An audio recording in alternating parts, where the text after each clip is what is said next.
Welcome back and hello if you are new. So thank you so much for tuning in for another week to listening to me ramble on about album reviews over here on my channel.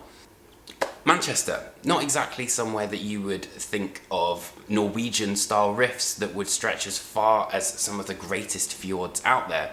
However, Winterfylleth have other plans. Returning with their brand new album, it's a far cry from their acoustic record that they've released previously, which is The Hallowing of Haredom. However, here's the reason that you need to hear Winterfylleth's 7th album, The Reckoning Dawn.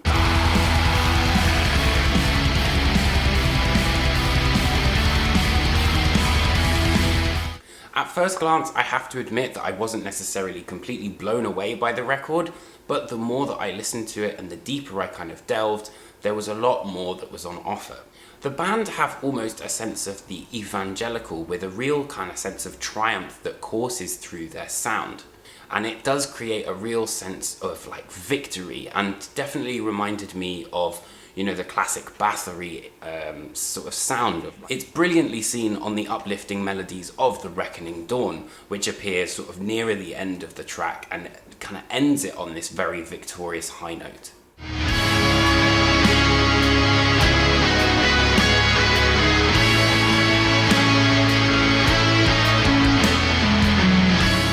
A Hostile Fate, The Wayfarer Part 4, that's a serious mouthful. This is the 4th chapter of an idea that was first put forward on the Mercian Sphere, which I think was the 2nd album from Winterfylleth. And it's here that you've got those mantra-like qualities and transcendental ideas that are often in black metal put forward, but particularly with the sort of Gregorian choir that's at the end of the track as well.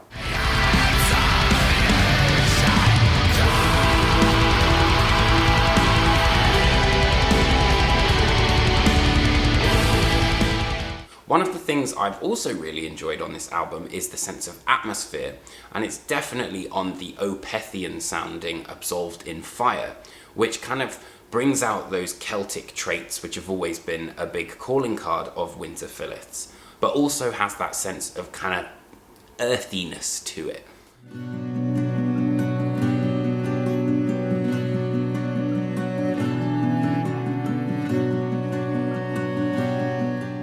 And this atmosphere is again shown on the interlude track, which is Betwixt Two Crowns, basically meaning between two crowns, that acts as kind of like a palate cleanser.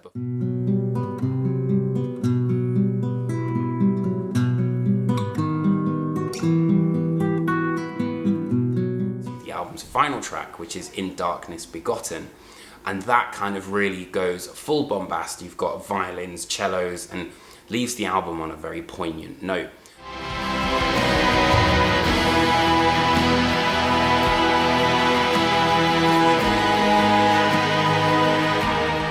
Though, of course, one of black metal's biggest qualities is that sense of power. There's classic sort of immortal style riffs on the title track, but for me, I think a standout moment had to be Absolved in Fire, kind of midway through the track. You have this huge riff that practically cleaves the song in half.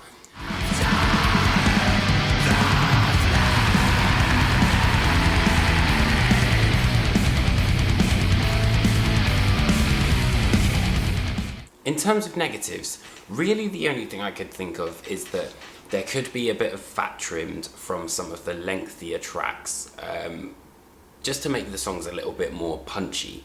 And I've actually really revisited this record a lot, and from what I thought was originally quite unimaginative riffs has actually come a lot of like really intricate sort of melodies, and the way that the songs are put together, it's very interesting. If you're a fan of black metal, then chances are you will really enjoy this. They channel that sense of immortal, enslaved, and emperor in a Mancunian fashion, which I thought was really cool. But if you're looking for something a little bit more kind of profound than that, maybe you might not necessarily be as bowled over by this release.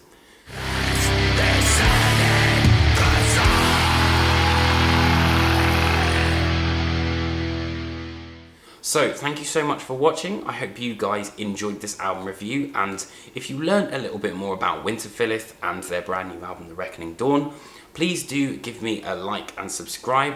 I'm also on Instagram and Twitter at The Metal Triss. Feel free to give me a follow. So thank you so much for tuning in, and I will see you guys next week for another album review. Alright, be safe my friends. Take care.